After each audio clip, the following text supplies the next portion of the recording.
Hello, if you are in the OSC, you have probably seen this video going around of a forced self-shipper going up on stage telling Michael she loves him and attempting to hug him.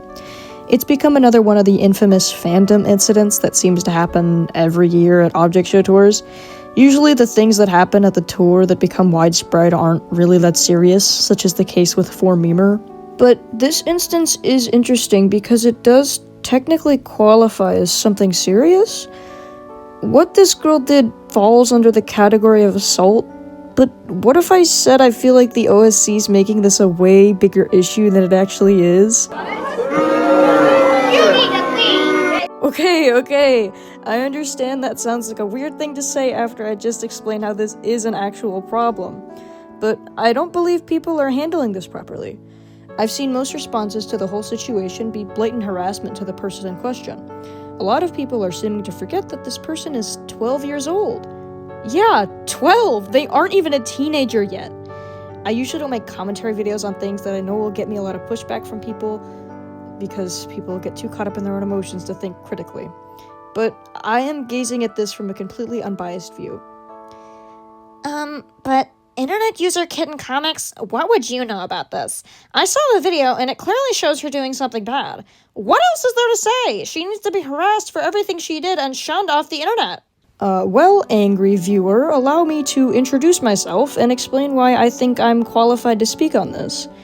Greetings and salutations! If you've never seen me online before, I go by Kitten Comics or Confetti Furby.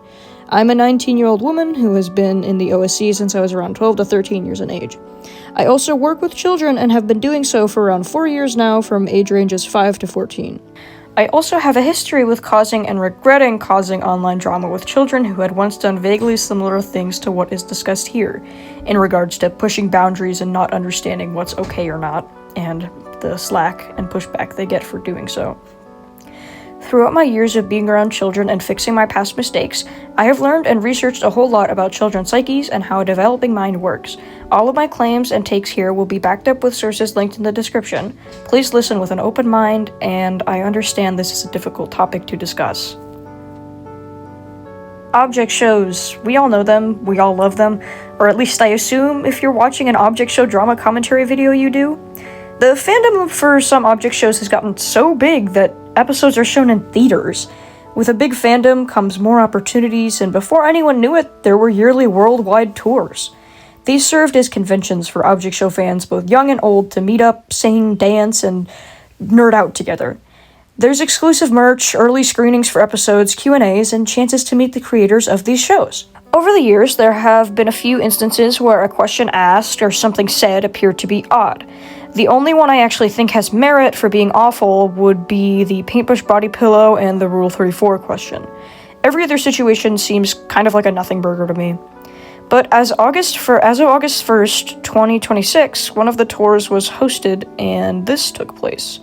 I will show the video now and blur any identifiable features of the child.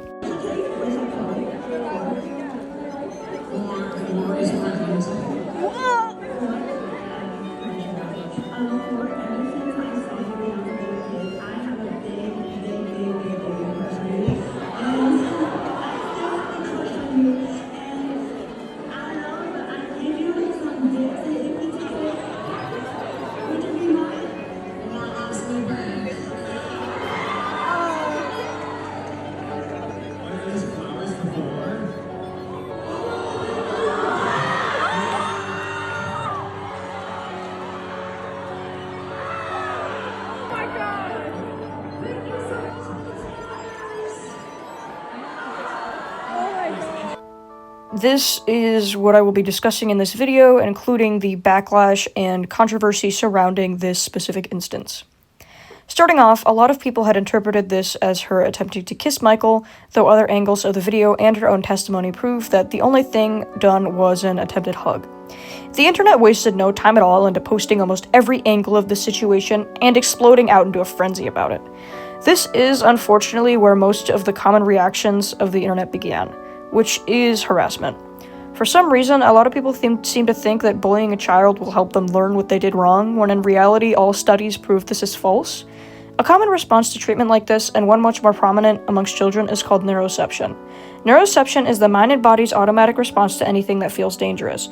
When approaching someone in an overly harsh or aggressive manner, especially a neurodivergent child who does not understand why they're at fault, the mind evaluates and reacts to stressors without conscious input. This causes the person being harshly accused of something often to double down, because when the brain perceives a threat, the automatic reaction is to not show weakness and to defend yourself. You are not going to be able to teach anyone anything, much less a child, if their brain is functioning under a hypervigilant defense system that sets off fight, flight, freeze, or fawn. The correct way to approach a child misbehaving or acting poorly is to take them aside from any larger crowds or public areas and have a gentle talk with them. When put in situations where children act out or misbehave, the focal point isn't shaming them, but rather helping educate them on what is and isn't okay. Children are still learning impulse control, emotional regulation, boundaries, negotiation, problem solving, and also trying to figure out how all of those things work differently with every different person. It's never good to assume a child knows what they did is wrong, and it's also important to keep in mind that children have much harder times handling impulse control or processing why doing something may be dangerous or wrong when caught up in the moment. This also differentiates between every child based on thousands of factors, including how their brains are formed, the spaces they grow up in, the media they consume, and neurodevelopmental disorders such as ADHD and autism. Over time, with lots of patience, reminders, and support, these skills should be learned by the time someone is a full-fledged adult.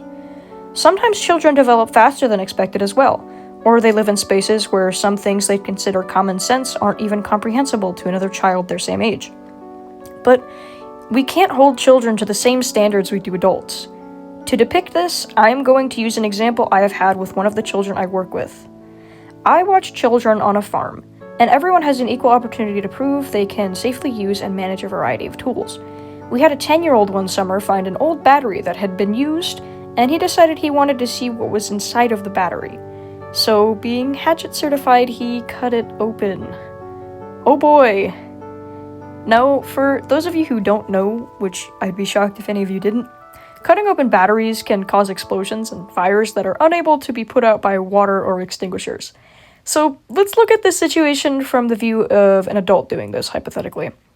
If an adult came into a space and cut open a battery, they would have full understanding and comprehension that they are abusing their abilities of a tool and how its usage can cause an active hazard that would lead to several injuries and damage others and the property. Their actions would be done from a purely malicious standpoint and hold intent to harm others around them. They would also have a fully developed mind that gives them the capacity to process information and control any type of impulsive thoughts they may have. The response to this behavior would be to call some type of law enforcement and ensure said person is never allowed back in the space again. But would you believe me if I said that's not what we did to this 10-year-old boy? Nor what we should do to this girl? After properly defusing the bubbling battery and ensuring everyone was safe and sound, we gave the boy some time to process what he had seen firsthand. He was able to witness how me and the older staff members reacted to the situation. Was also able to see how the battery reacted to being cut open. We gave him time to decompress and set up a talk for the next day. The way the space I work at functions, we have a high focus on making sure children do not feel threatened when confronted about poor behavior. A lot of spaces unfortunately use fear factors as a way to teach children to behave, and this causes kids to believe any mistakes they make or anything they don't know or catch onto is a bad thing that means they are in trouble. This is also most likely why a lot of people in their teenage years or even older years immediately jump to harassment or shunning children when they do something wrong, because they were raised like that, and they believe that that's how things work. But it's not. When an emphasis is put on education and communication, kids are way more willing to listen. Without feeling threatened, we asked why things were done, what he felt, what he thought.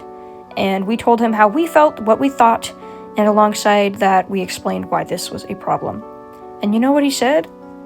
He said, "I don't think I should be able to use the hatchet for the rest of the summer. I'm sorry, I didn't realize how dangerous that was."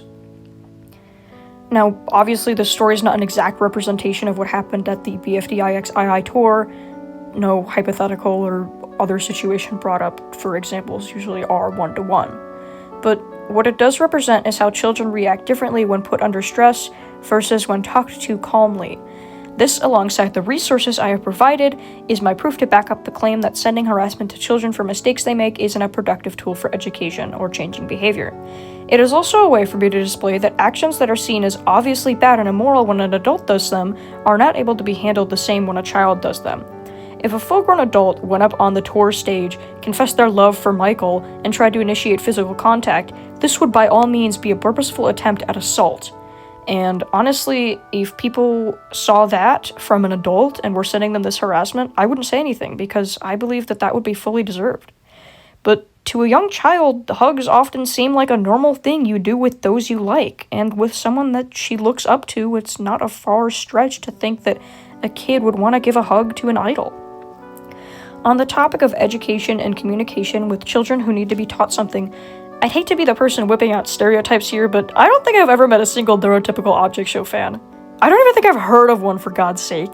And if we're looking at a child dressing alternatively that loves object shows, fixates on them to the point of self-shipping, and goes out to conventions, I feel like it's safe to say this girl's most likely on some type of spectrum. This isn't to say there's anything wrong with her. I mean, geez, look at me. But rather to point out how impulse control and understanding social cues or boundaries is much harder for neurodivergent children and takes a longer time in most cases for them to develop those skills. Impulse control is usually tested in moments of high emotion, and I am very confident that a young child with hyperfixation on 4 from BFDI is going to be feeling very strongly when meeting said character's voice actor and creator. Reaching out for a hug was inappropriate, and most likely made Michael feel really odd. I feel bad for him, especially after being asked to engage in a verbal roleplay with her. Having children attempt to engage with you romantically is extremely scary, and honestly, nobody really prepares you for it. I believe the manner Michael handled it in was professional and well done. He didn't encourage any of this behavior, but he also did not get aggressive with the young girl who was on stage with him. If my understanding is correct, I also do not believe going up on stage with the BFDI and II crew is even allowed at these conventions, and the fault of this situation of close physical contact would need to be placed onto the parents, not the child that could just walk up there. Safe to say, all of this harassment directed at this young girl has done nothing but cause her even more distress. On her accounts that had been spread around for everyone to see, she had expressed suicidal ideation, and still, instead of support, she was met with more backlash. A large majority of the response to her expressing her discomfort is to shame her further and accuse her of trying to get sympathy instead of taking accountability. It's very odd to me that thousands of people will harass a child and tell them to kill themselves, but the second that child shows poor mental health, it's faking mental illness and fishing for attention. This is not some evil mastermind attempting to manipulate you to feel bad for her so she can get away with all her schemes. It's a confused child begging for people to stop harassing her because it's hurting her. This is more akin to getting the shit beat out of you and then openly showing your aggressor the wounds to try and prove, look, you already hurt me enough, you don't need to keep attacking me.